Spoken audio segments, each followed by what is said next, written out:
Muy buenas noches y bienvenido a un nuevo programa de debate de este día martes 27 de julio. La Universidad Francisco Gavidia está realizando en los últimos años informes en relación a la situación del país. El año pasado, por ejemplo, estuvo muy activa en el tema COVID. Hoy día está viendo en general la situación del país y sobre todo la afectación que tuvo el país por la pandemia del COVID.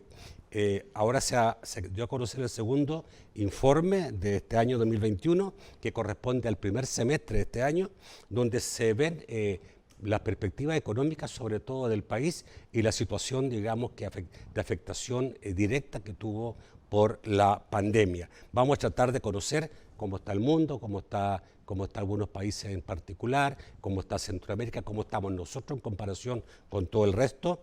Y vamos a ver también algunas cosas como recientes, qué efecto puede tener el salario mínimo en la economía, la importancia de las remesas, la recuperación que ha tenido algunos, por ejemplo, las exportaciones. Tema importante esta noche para que a usted le quede más claro qué pasa con El Salvador en este momento en materia económica, educativa y social. Me voy a presentar a mis invitados que son parte, digamos, del equipo que hizo este trabajo de investigación. Está con nosotros Claudio Barrosa, que es investigador de la Universidad Francisco Gavidia, y también nos acompaña William Rebollo, quien es coordinador del equipo Observatorio Nacional. Algo así. Observatorio de Políticas Públicas. Observatorio de Políticas Públicas. Buenas noches, William. Y buenas noches, Claudio. Buenas noches. Mucho gusto estar compartiendo. Buenas noches, señoras y señores. Vamos a saludar a quien hace posible este primer segmento de debate, la Central de Seguros y Fianzas, líder en fianzas. Los salvadoreños somos valientes. Somos solidarios. Juntos saldremos adelante. Como siempre, ánimo y a luchar. Protejamos a los que más amamos y caminemos juntos con fe, comprometidos con el progreso de El Salvador. La Central de Seguros y Fianzas, su centro de confianza. Bueno, vamos a tratar de ver también, digamos, en lo que es gráficamente la situación. Voy a pedirle a William que me acompañe inicialmente para entender esto. El Fondo Monetario da una perspectiva de mejora a la economía mundial este 2021. A un año de la pandemia, las perspectivas mundiales siguen siendo inciertas, sobre todo inciertas, dice el informe, porque aún no se sabe si puede venir una próxima pandemia o si realmente estamos inmunizados, ¿no? Pero bueno, ¿qué pasa con el mundo en este momento? ¿Cuáles son las proyecciones de crecimiento, William? Sí, efectivamente, como bien mencionabas, en el caso de las perspectivas económicas aún siguen siendo inciertas debido a las variaciones que ha venido presentando el virus del COVID. Vemos que cada vez vienen apareciendo nuevas variantes y pues depende mucho de cómo las vacunas vayan respondiendo a estas nuevas variantes y cómo también la economía y la población se vaya adecuando a la movilidad reducida. Hemos visto entonces que efectivamente el Fondo Monetario Internacional ve algunas perspectivas positivas en las economías desarrolladas, también ve algunas perspectivas positivas en las economías emergentes, debido a esta forma en que se han ido adaptando tanto los gobiernos como el sector privado y la ciudadanía a las restricciones de movilidad y también al avance en que debido a los procesos de vacunación, eso ha permitido que se vaya dinamizando un poco la economía. También otro elemento importante que ha impulsado este crecimiento son algunas políticas que han tenido sobre todo países en economías avanzadas, lo hemos visto también implementado acá en El Salvador, es programas de asistencia por parte de los gobiernos en los cuales han apoyado financieramente tanto al sector privado como a los ciudadanos. Entonces, eso ha influido positivamente en una recuperación económica y vemos que se proyecta un crecimiento económico del 6% a nivel mundial para el 2021 y para el próximo año, en 2022, se estima un crecimiento del 4.4%. Veamos esta parte, no sé si se puede mostrar exactamente el gráfico. La economía en términos mundial, no, el anterior, la economía en términos mundial bajó, digamos, un menos 3.3 en términos mundial. Estamos hablando que el primero que está ahí, 3.3, en lo que bajó el 2020. El 2021 el mundo va a crecer al 6%, ¿cierto? Ya a fines de diciembre lo que se proyecta es que crezca el 6% y el próximo año un 4.4%. ¿Qué significa esto? Está hablando a nivel mundial, promedio mundial, que a nivel mundial, digamos, el efecto 2020 va a pasar o va a seguir existiendo después de 2021. Sí, en este caso el impacto del COVID fue bastante fuerte en las diferentes economías a nivel mundial. Sin embargo, hemos visto que hay algunas recuperaciones en economías importantes, que si bien algunas de ellas no van a alcanzar a recuperar lo perdido en el 2020, sí hay una recuperación significativa y se proyectan algunas que sí están superando, por ejemplo, en el caso de China, Estados Unidos, la India, que son economías bastante importantes, se ve un crecimiento Vamos a ver interesante. eso para entenderlo, pero yo creo que en promedio, la economía mundial está reaccionando bien este año 2020, Sí. y se supone ya que el próximo año ya tendríamos solucionado la crisis del 2020. Sí, en el caso no solucionado, sí hay un crecimiento y una perspectiva positiva, pero sí se proyecta que se va a ir superando poco a poco el impacto del 2020. Estamos hablando de ahí por el año 2023, más o menos, que vamos a ver una nivelación en cuanto al impacto generado en el 2020. A ver, pero lo que pasa es que el promedio de economía mundial es diferente a la economía avanzada y la economía en desarrollo. Claro. Porque el COVID afectó más a las economías avanzadas que las economías emergentes o en desarrollo, donde estamos nosotros, Sí. El Salvador, ¿ya? Sí. Porque la baja del crecimiento fue menos 4.7 en la economía avanzada como promedio, y fue de un 2.2, casi menos de la mitad, en las economías emergentes y en desarrollo, ¿ya? Esto significa, digamos, ¿por qué golpeó más a las economías ricas que a las economías pobres el COVID? Si me permite, Sí. esto se debe a que las economías que estaban creciendo fuertemente, las más grandes, estamos hablando en este momento, las economías avanzadas, que se le llama el Fondo Monetario Internacional, y ellas no reaccionaron a tiempo. Si ustedes ven hacia el COVID, cuando empezaron con la política de encierro en general en todo el mundo, ellos no reaccionaron inmediatamente. Entonces, ¿qué sucedió? ¿Te recuerdas tú que la cantidad de contagios que hubo en España, en Italia, para empezar, fueron extraordinariamente grandes? Entonces, el frenazo que le dieron a la economía mundial fue mucho más grande de lo esperado por ellos mismos. E incluso la reapertura fue más cuidadosa. Luego, ¿quiénes empiezan a tener mayor preponderancia? La misma China, ya pasando para este año, es que ellos no decrecieron. Y ya lo va a explicar William. Vamos al otro cuadro. Vamos al otro cuadro, porque eso es lo interesante, que el Fondo Monetario dice, sí, se está creciendo muy bien. Sin embargo, les preocupa que no es todo homogéneo. Hay algunos que se han recuperado muy bien y otros están teniendo serios problemas. Creo que William ahí les puede seguir. Bueno, ahí están los grandes países inicialmente, y vemos que Estados Unidos retrocedió un 3.5%, Europa un 6%, o sea, Europa fue más afectada que Estados Unidos, Japón un 4.8%, Reino Unido un 9.9%, que creo que es el más afectado de todos, después viene la India. Sí, acuérdate que fue el Brexit también. Ya, pero China no cayó. No cayó. Creció, no cayó a negativo, bajó su crecimiento, pero no a negativo. El problema con China en general es que si ellos crecen menos de 6%, la pobreza se le aumenta. Es una estadística general que se tiene. Por su población. Por el tamaño de la población. Por consiguiente, el 2% uno lo puede ver muy positivo. Y más aún es el caso cuando venimos al año 2021. Entonces, que no solamente recuperó, sino que creció al nivel más arriba de lo que debe crecer para combatir la pobreza ya, creció 8.4%. Es un caso especial. Ok. Y William, no sé si para cerrar este primer, creo que me queda poco. ¿Cuánto me queda para este bloque? 2 minutos. Para cerrar, China, Estados Unidos, ¿se recuperarían absolutamente? Sí, en este caso, según el... ¿O están el recuperándose totalmente? Sí, están en una recuperación, han mostrado un crecimiento en el caso de China del 8.4% y en el caso de Estados Unidos 6.4%. Entonces, considerando la importancia de ambas economías. Es muy grande el crecimiento. Sí, entonces esto es lo que también va a contribuir a un crecimiento cuando hablamos del promedio mundial. Entonces vemos también economías importantes como en el caso de la India. Y luego si pasamos también a ver ya en la región centroamericana, vemos que también se ve cierto crecimiento en los países de la región centroamericana. Pero, por ejemplo, nosotros nos importa mucho Estados Unidos, porque de ahí vienen las remesas.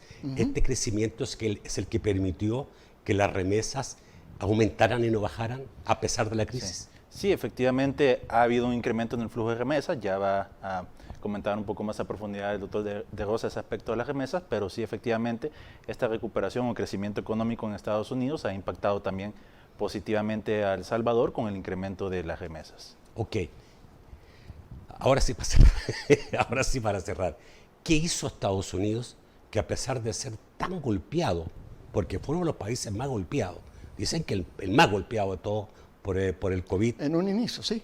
Y por un buen tiempo. ¿Sí? Ya zonas como Nueva York, California, que tienen mucha población, fueron muy golpeados. ¿Qué hizo para sostenerse, digamos, y no decaer económicamente? Recordemos que por ahí, por agosto, septiembre del año pasado, se calculó que la economía de Estados Unidos podría haber decrecido entre 5 y 7%. Y si ve esto aquí al final, decreció a la mitad de lo que se creía que iba a caer. Y esto se debe fundamentalmente a la ayuda masiva del gobierno a sus empresas, es decir, la cantidad de miles y miles de millones de dólares que le inyectó a la economía estadounidense. ¿A las grandes empresas? En principio fue muy dirigido a las grandes empresas. La segunda fase ya empezaron a todas las empresas en general, es decir, algo muy parecido a lo que ha tratado de hacer el gobierno aquí, con menos recursos obviamente, pero también de apoyar a las empresas. Y lo que impactó fuertemente la demanda, que es uno de los factores principales, porque la demanda empuja al Producto Interno Bruto, claro, porque tú compras, la fábrica trabaja, si trabaja la fábrica emplea más gente, etcétera, se mueven los camiones. Eso es lo interesante que sucedió. Entonces Estados Unidos le dio también más de $1.000 por persona a las familias para que aumentaran el consumo. Entonces, si bien no todo eso va a afectar directamente a las remesas que se enviaron a El Salvador, también, además de un poco de eso, también aumentó el empleo y especialmente en dos áreas, en construcción y en servicios, donde están los salvadoreños trabajando más fuertemente y son muy apreciados. Vamos al corte, volvemos rápidamente, vamos a ver qué pasa con Centroamérica y El Salvador especialmente, por supuesto. Ya volvemos. Bueno, ¿qué pasa en Centroamérica? Y básicamente sobre la pregunta de la recuperación o no en relación a la crisis del año pasado. Podemos ver el cuadro ahí, a ver cuál de los dos me va a ayudar, y podemos ver un dato interesante, digamos, que es Guatemala, el único país a ver si me abre la parte donde está el cuadro, básicamente. Guatemala es el único país que se va a recuperar este año, ¿sí? Correcto, en términos reales. Porque Guatemala cayó solo un 1.5%. Sí, efectivamente, entonces... ¿Me puedes mantener el cuadro, por favor? Ya, ok, lo van a agrandar, ok. Sí. En este caso, como mostramos en el informe, Guatemala es el único país a nivel centroamericano que va a recuperar esa pérdida tenida en el 2020. También otros países de la región ven una perspectiva positiva. En el caso también de Honduras, crecería en términos reales un 4.5%, al igual que Guatemala. En el caso de El Salvador, estaría creciendo igual en términos reales un 4.2%. Y vemos que los países con menor crecimiento, en este caso sería Costa Rica con 2.6% y Nicaragua con 0.2%. A ver, ¿estos son proyecciones o no? ¿O ya está claro lo que cayó en los países el año pasado? Porque esto estamos hablando de 2020. El 2020 Guatemala cayó 1.5, fue el que menos cayó. Me van a explicar por qué Guatemala cayó menos que el resto. Nicaragua menos 3%. Costa Rica 4.8, Honduras un 8 y El Salvador un 8.6 me parece, y Panamá un 17.9%. si es que veo bien de aquí a lo lejos. Sí, perfecto. Sí, 17.9, aquí lo tenía al lado. Ok, ¿por qué Guatemala, siendo que es un país que no ha ido tan importantemente en el trabajo de la vacunación, en todo eso, ¿por qué Guatemala cayó tan poco? O por lo menos no enfrentó el COVID, creo que lo enfrentamos mejor nosotros que Guatemala. Sí, efectivamente en el caso de Guatemala tenemos un sector industrial y también comercial bastante amplio, entonces eso ha permitido que la economía pues no decrezca mucho y también recordemos que Guatemala fue aplicando más lentamente las medidas de restricción en comparación a El Salvador, por ejemplo. Entonces todo eso influyó también en el nivel de crecimiento o de crecimiento que tuvo en el 2020. Claudio. Es correcto lo que dice William. Es decir, Guatemala tiene una capacidad productiva más grande que la que tenemos en El Salvador. Entonces, si se encerró menos tiempo, obviamente la caída fue menor. Y aquí, cuando veamos más adelante, en el caso de El Salvador, ¿cuándo empezó la recuperación? Desde finales de julio, agosto, empieza septiembre, se empieza a notar la recuperación. La apertura siempre ayuda mucho y ellos abrieron antes y se cerraron antes también. Entonces el periodo de encierro fue menor que el del Salvador. A ver, pero por ejemplo, El Salvador y Honduras decrecieron un 8.8%, los dos. Pero creería yo que Honduras manejó no tan bien la pandemia. No, también tuvieron problemas, pero nuevamente, a veces uno quiere comparar los países. ¿Priorizaron la parte económica? ¿Perdón? ¿Priorizaron la parte económica? También, ellos priorizaron la parte económica. Acuérdate que han tenido problemas, incluso El Salvador, el gobierno de El Salvador le estaba ayudando con vacunas, es decir, ellos priorizaron lo económico. Aquí el gobierno tendió a priorizar la salud. Entonces, eso creó ese conflicto entre ¿a qué le damos prioridad? ¿A la salud de la economía o a la salud de la gente? Entonces, algunos priorizaron más la salud de la economía que la salud de la gente. Y en el caso de Panamá ya es una cosa totalmente diferente, porque por ser centro financiero, ese golpe fue muy grande a nivel mundial porque muchas empresas cerraron, préstamos malos, se agrandaron en un momento y hasta que reaccionaron y lo pudieron arreglar, ellos pudieron volver a recuperarse como lo están haciendo este año muy fuertemente. Entonces, a un 12%. A un 12%. Es decir, cayeron prácticamente 18% y se van a recuperar alrededor de 12%. Ok. Nosotros cuando ustedes ponen el caso de El Salvador, el crecimiento de este año en 4.2%, ¿es proyección o ya está casi claro que va a crecer eso? Esta es proyección Fondo Monetario Internacional. Ya. Aquí nosotros no hacemos este tipo de proyección así para los otros países. Tenemos que tomar lo que el fondo hace en lo que le llamamos la oficina del Western Hemisphere Department, que es el departamento occidental del Fondo Monetario. Entonces, ellos tienen una división que se llama América Central y en esta división ellos hacen todos estos cálculos, pero no los hacen para que la gente sepa, a mí me parece, ¿cuánto quieres que le pongamos? Esto se hace a través de consultas continuas que tienen con las autoridades de cada uno de los países. Entonces, cuando el fondo coloca este número de crecimiento en términos reales, ¿okay? Después yo le voy a explicar el nominal, ya le explico la diferencia. Términos reales significa que en esto le han descontado la inflación interna y la inflación internacional, que nosotros le llamamos, técnicamente se llama el deflactor del PIB. Nosotros, digámoslo así en conversación, menos la inflación interna y la inflación externa. Entonces, al quitarle la inflación y tenemos un año base, para este año el Fondo Monetario en términos reales considera que se va a crecer 4.2% y el próximo año dice 2.8%. Entonces nosotros si sumamos estos dos números prácticamente Hacen 7.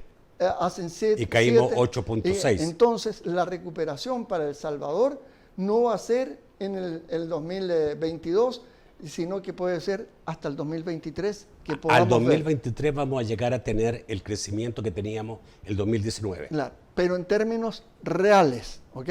Cuando lo veamos ya con precios internos, vamos a ver que El Salvador se recupera un poquito más rápido. A ver, explícanos la diferencia. La diferencia, ya. Lo que sucede es que cuando nosotros vemos el crecimiento de la inflación, el crecimiento del Producto Interno Bruto, Si le agregamos la inflación interna y los precios externos, mira el impacto que han tenido, por ejemplo, todos los derivados del petróleo, el gas licuado, etcétera, que son precios importados, es inflación importada. Claro. No podemos hacer nada contra eso.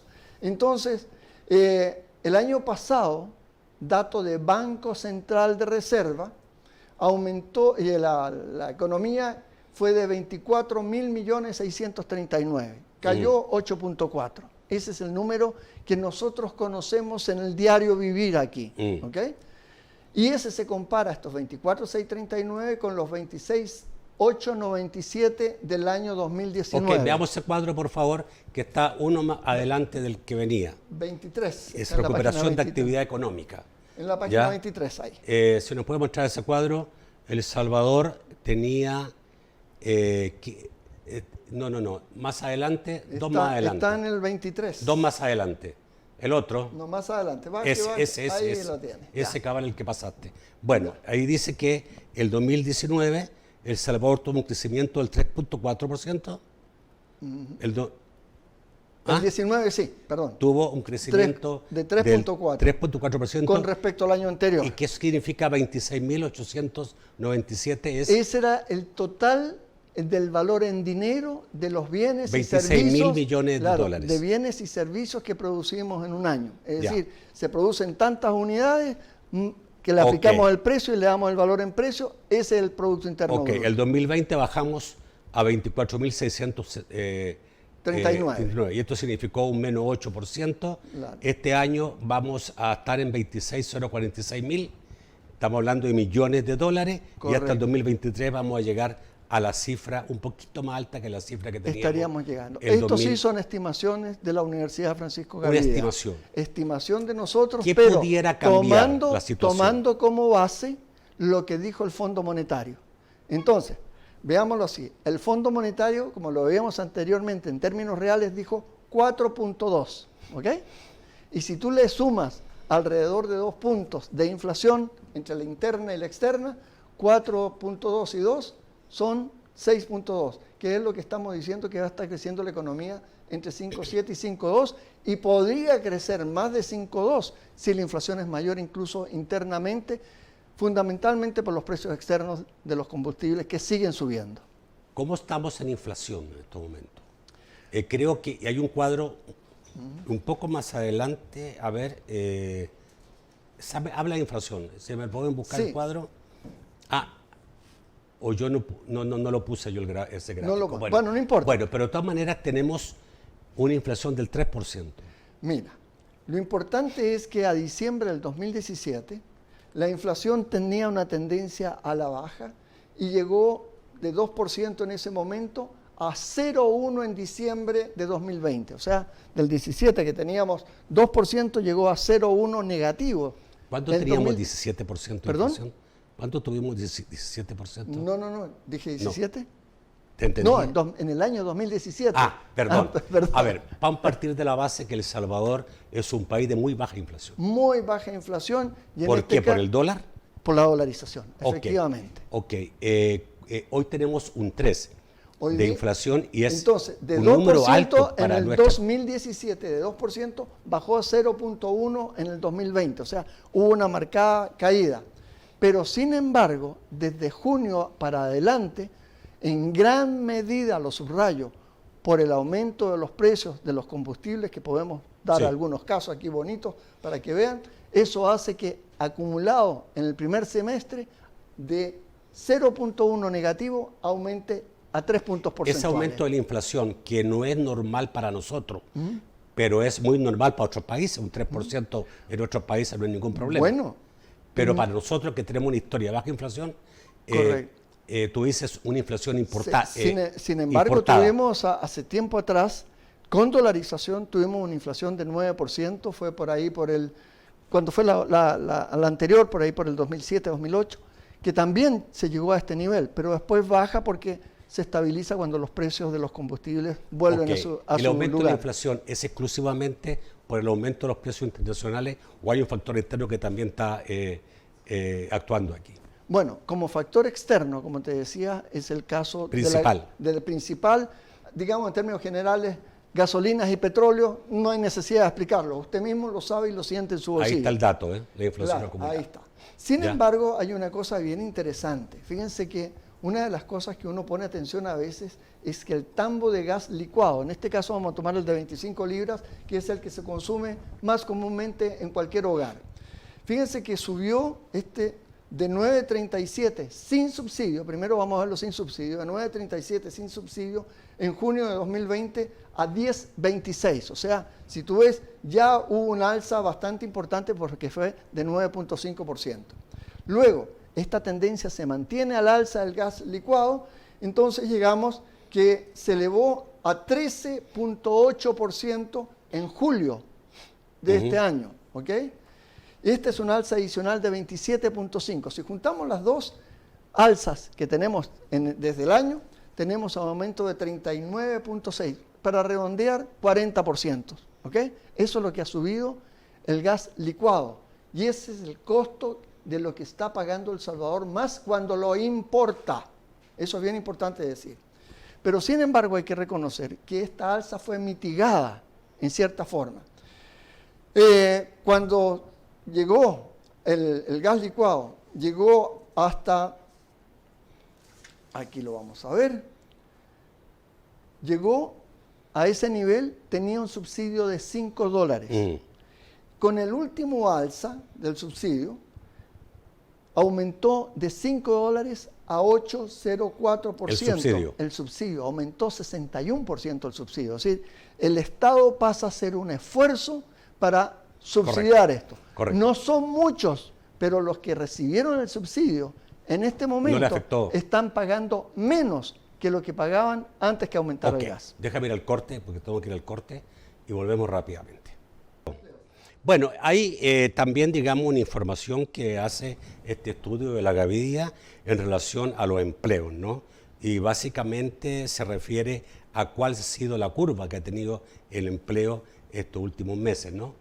Sí, efectivamente, según el estudio que hemos realizado, hemos visualizado un crecimiento, una recuperación en lo que es el empleo, y entre diciembre del 2020 al abril del 2021 se han creado 12.368 empleos.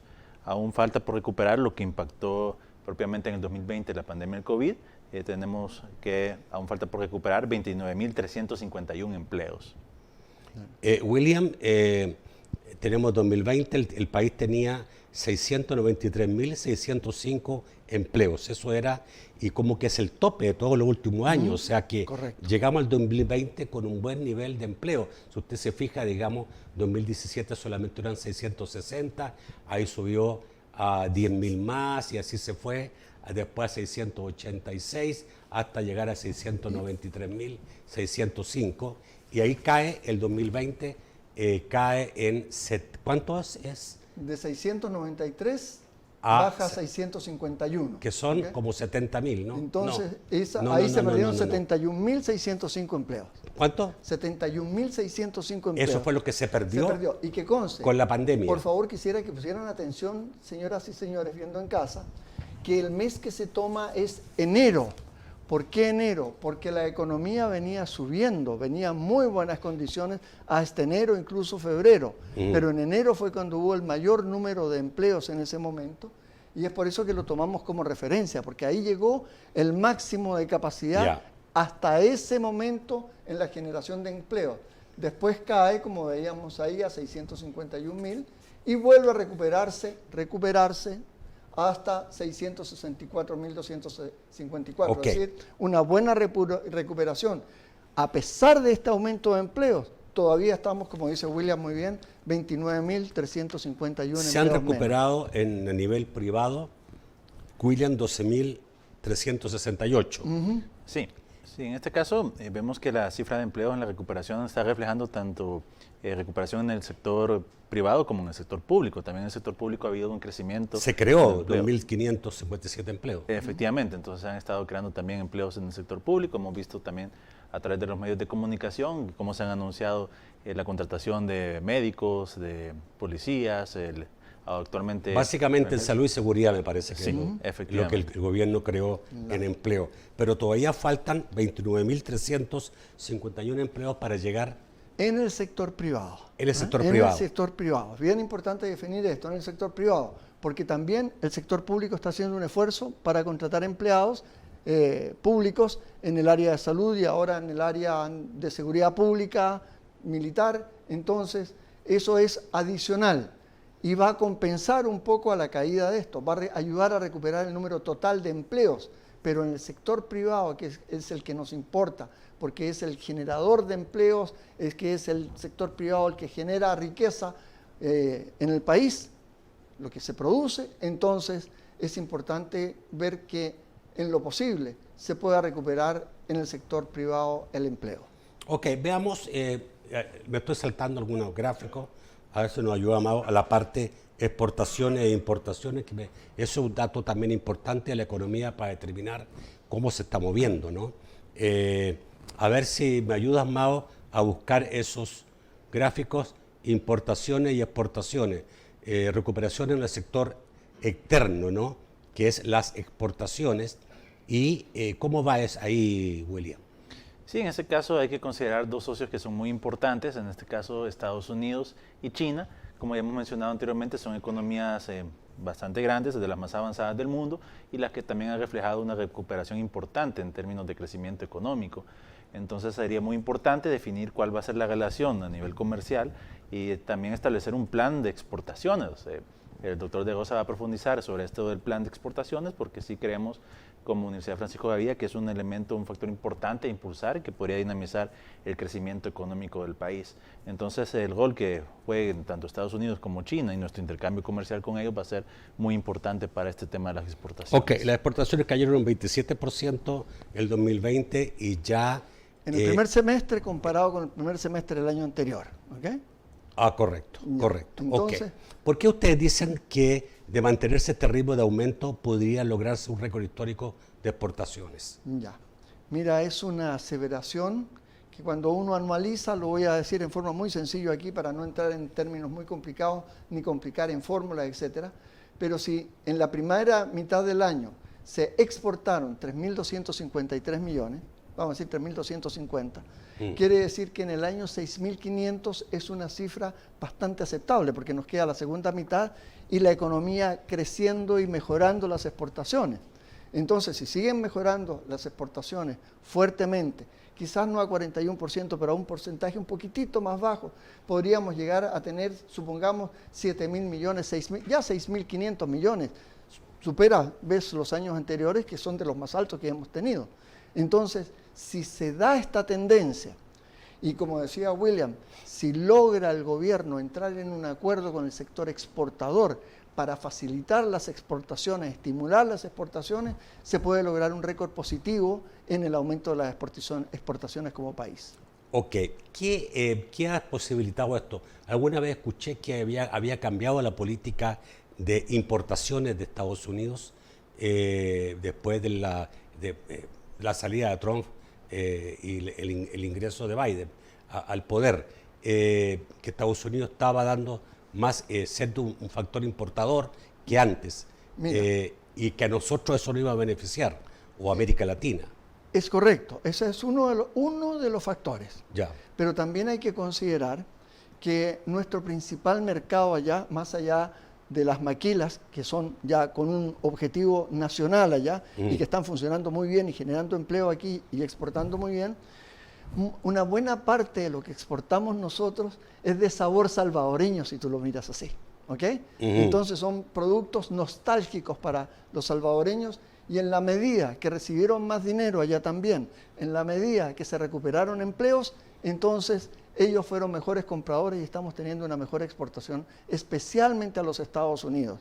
Pero también aumentan fuertemente las exportaciones a México, a Guatemala, Honduras. Y eso se lleva en la mayor parte de todo este crecimiento de las exportaciones. Y en el caso de las importaciones, vamos a tener que ir rápido, se nos va el tiempo, aumentaron 47.7% en el primer semestre del 2021 y ya alcanzamos los 7.000 millones de dólares. A ver, cuando aumentan las importaciones significa que el mercado nacional está consumiendo más. Está consumiendo más, correcto. Está consumiendo más e importado. Es decir, lo producido... ¿Por qué está consumiendo más? Bueno, porque también aquí en El Salvador, como veíamos anteriormente, hubo una recuperación de empleos, que no se han recuperado totalmente, pero hubo una recuperación de empleos. Entonces, al recuperarse los empleos, la gente está consumiendo más. Pero lo que está golpeando más fuerte este aumento, es decir, el que está inyectándole fuerza a este aumento, es justamente el aumento a las facturas petroleras, que aumentó no solamente en volumen, estamos importando 25% más, sino que en valor, es decir, estamos importando más y además con un mayor precio. Entonces, la factura petrolera ha aumentado 359 millones de dólares, para que se recuerda, 360, que es un número fácil de recordarse, 360 millones de dólares o 74% en particular. Entonces, lo que tenemos en forma espectacular aquí es el impulso que le dan las importaciones por ese lado, de las facturas petroleras principalmente. Pero esto produce un problema, que la balanza comercial, que es la diferencia entre cuánto enviamos al exterior y cuánto compramos nosotros, importamos, nosotros estamos teniendo mayores importaciones por 3.758 millones de dólares, comparado con el año pasado en este mismo periodo, que estaba muy mala, la economía estaba mala en general, de 2.551. Entonces, esto nos ha agrandado terriblemente el déficit comercial. Pero hay una cosa que pocas veces le ponemos atención. Si nosotros vemos que esto es principalmente Estados Unidos, uno de los mayores países con déficit, aunque China es mayor y ese es un problema que tendríamos que conversar en forma casi exclusiva sobre ese problema, con las remesas familiares que entraron, entonces 3.758 millones negativos y entraron en remesas familiares 3.658, significa que logramos equilibrar esa salida gracias a las remesas familiares y se mantiene la economía Pero hay activa. otro dato que el negativo que ustedes están dando también, que es un incremento de la pobreza en el país. ¿Por qué? Bueno, la pobreza es un cálculo que se ha hecho como universidad, donde tomamos nosotros la encuesta de hogares de propósitos múltiples de 2019, que es la última disponible, y se hizo un estimado para 2020 y 2021, jugando conceptualmente entre lo que es menores ingresos por lo que ha pasado, porque también el sector informal también ha tenido un golpe muy grande en ingresos, la gente ha perdido empleo, ha tenido que convertirse muchos de ellos en trabajadores por sí solos, saliendo a vender cualquier cosa hasta en la esquina. Entonces, esa baja, y la comparamos con lo que ha aumentado marginalmente el costo de la canasta, entonces, ¿qué es lo que tenemos? Que hay más cantidad de personas que no alcanzan a cubrir totalmente sus necesidades de alimento. Entonces tenemos... Esta acción del gobierno de entregar paquetes alimenticios, a eso es iba, el gran paliativo. ahí lo íbamos a cerrar porque los minutos que nos marcaron están en el sentido de que 33.3% de toda la población en El Salvador, 2.276.000, están en pobreza. Pero hay que ponerle mucha atención a los 476.000 salvadoreños viviendo en pobreza, que es el 7%, porque están en extrema pobreza. Y gente que apenas tiene para comer. Por consiguiente, en este sentido, es muy importante que sepa canalizar lo mejor posible la ayuda al gobierno, ya está dando una ayuda más directa a ese sector. Porque esa gente está en alto riesgo de desnutrición. Ok, vamos al corte, ya volvemos. Vamos con Mao Hernández para saber qué dicen los amigos televidentes esta noche. Muy buenas noches, Mao. Muy buenas noches, Nacho. Buenas noches a nuestros panelistas. Vamos con la participación de nuestros amigos y Felipe Roldán es el primero. Me gustaría preguntar a los panelistas qué opinión les merece las estrategias económicas implementadas en el país.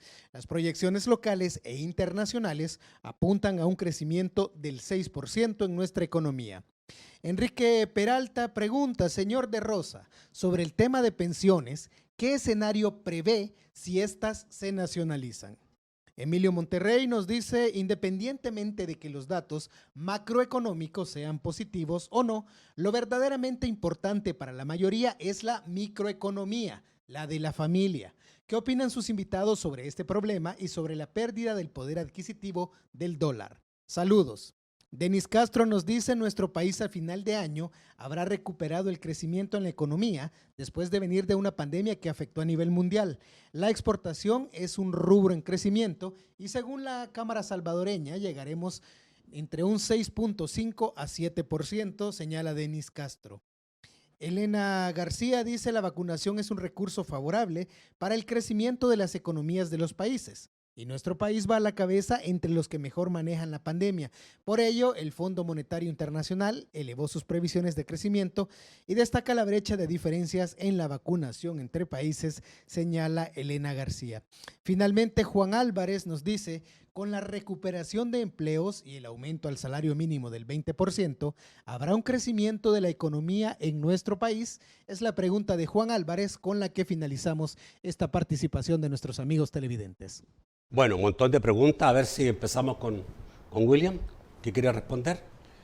Sí, efectivamente, con las medidas, decía uno de los comentarios respecto a las medidas y las proyecciones de recuperación. Efectivamente, las medidas que ha ido tomando el gobierno han apoyado esta recuperación. Ya hablábamos al inicio del programa también algunas recomendaciones del Fondo Monetario Internacional en cuanto a generar este apoyo a los diferentes sectores en un país, tanto en el sector público, privado y a los ciudadanos directamente. Entonces, efectivamente, esto va a ir mejorando la economía, pero hay que tener también en vista lo que ya habíamos comentado, ir focalizando cada vez más los subsidios. Es una recomendación que hace también el Fondo Monetario, debido a que es insostenible mantener una política de subsidios de manera prolongada.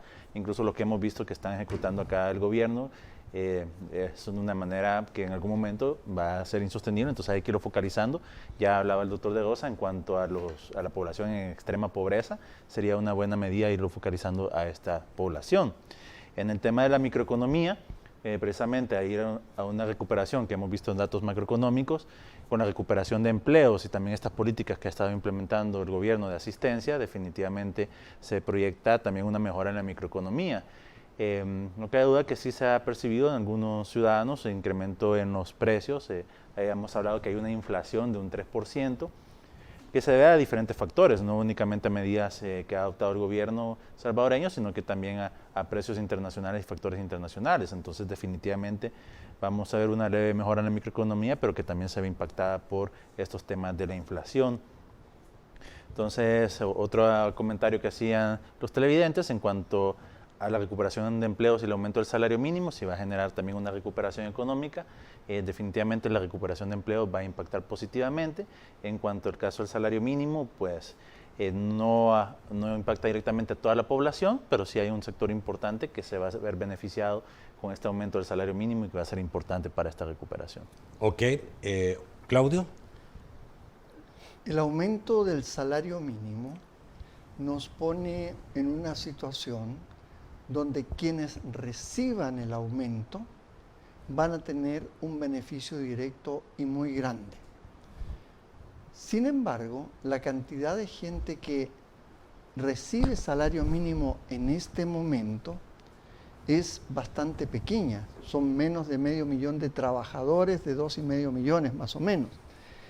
Y ahí tenemos un problema porque los precios van a aumentar siempre cuando hay un aumento de salario mínimo en todos los países del mundo. Entonces hay que tener mucho cuidado y el gobierno tendrá que estar muy atento a todas estas alzas de precios indebidas, porque si no, a la gente que se le aumentó el salario mínimo sí van a tener un beneficio menor, pero a los que no se le aumentó el salario mínimo van a tener un problema mayor. Hay que recordar que 73 de cada 100 trabajadores en El Salvador trabajan en el sector informal, donde, salvo algún muy pequeño porcentaje, en el sector informal ni se paga salario mínimo ni prestaciones. Entonces, esa es una de las cosas que hay que mirar con mucho cuidado. Las exportaciones efectivamente, señora, han crecido y van a seguir creciendo y vamos a tener, yo creo, y coincido con usted, un récord aquí en El Salvador. Ahora alguien decía esto va a llevar a un crecimiento a fin de este año de un 6%. No. Bueno, lo que nosotros hemos dicho es que el crecimiento económico va a estar en el orden entre 5, 7 y 6.2%. Este año. Este año, en términos nominales, a precio de mercado, lo que estamos pagando en este momento. ok. En términos fondos monetarios reales es 4.2. ¿Ok? Entonces, eso es una de las cosas y obviamente sí se puede llegar ¿La a 6%. vacunación es un factor favorable para la economía?